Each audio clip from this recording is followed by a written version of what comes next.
Tehran থেকে দূতাবাসের কর্মী সহ ১৪০ বাংলাদেশিকে নিরাপদ স্থানে সরিয়ে নেওয়া হচ্ছে। তবে এই মুহূর্তে তাদের ইরান থেকে দেশে ফেরানো সম্ভব নয় বলে জানিয়েছে পররাষ্ট্র মন্ত্রণালয়।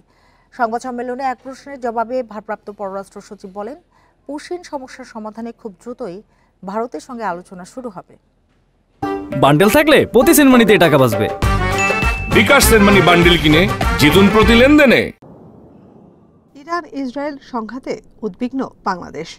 দুপক্ষকে সংযত হওয়ার আহ্বান জানিয়েছে ঢাকা,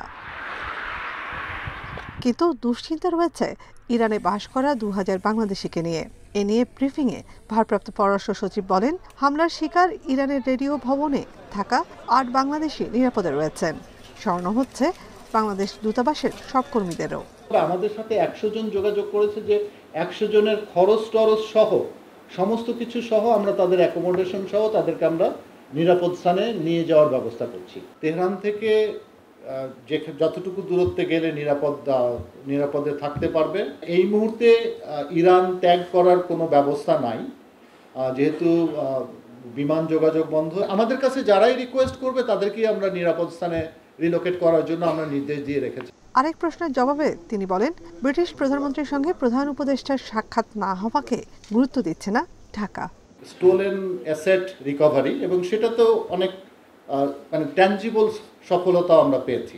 সুতরাং এইটা একটি সফল সফরের পরে কোনো একটা বিষয় নিয়ে আমাদের দুদেশের মধ্যে বন্ধুত্বপূর্ণ সম্পর্ক, ঐতিহাসিক সম্পর্ককে নিয়ে টানাটানি করার আমি কোনো যৌক্তিক কারণ খুঁজে পাচ্ছি না।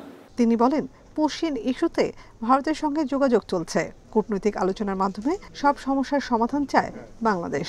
আমরা ওদেরকে ওই ফ্লাড ফোরকাস্টিং এর বিষয়ে রিকোয়েস্ট করেছি, রিয়েল টাইম ইনফরমেশন শেয়ার করার জন্য, এবং ইম্পোর্ট করার বিষয়ে যে রেস্ট্রিকশন ইম্পোজ করেছে সেটা উইথড্র করার জন্য আমরা কমার্স মিনিস্ট্রির মাধ্যমে তাদের সাথে যোগাযোগ করছি। ফলে আমাদের এই পুশিনের বিষয়টি আমি আগেরবারও আপনাদের বলেছিলাম যে এটি একটি পুরনো বিষয়, ওরা এটাকেই নতুনভাবে করছে এবং আমরা আশা করছি যে এটা তাড়াতাড়ি কোনো না কোনো একটা সমঝোতায় আমরা পৌঁছাতে পারবো। ভারত থেকে শেখ হাসিনা সহ অভিযুক্ত ব্যক্তিদের ফিরিয়ে আনার কোনো অগ্রগতি নেই বলেও জানান তিনি। নাফিজাতুল্লাহ, ইন্ডিপেন্ডেন্ট নিউজ, ঢাকা।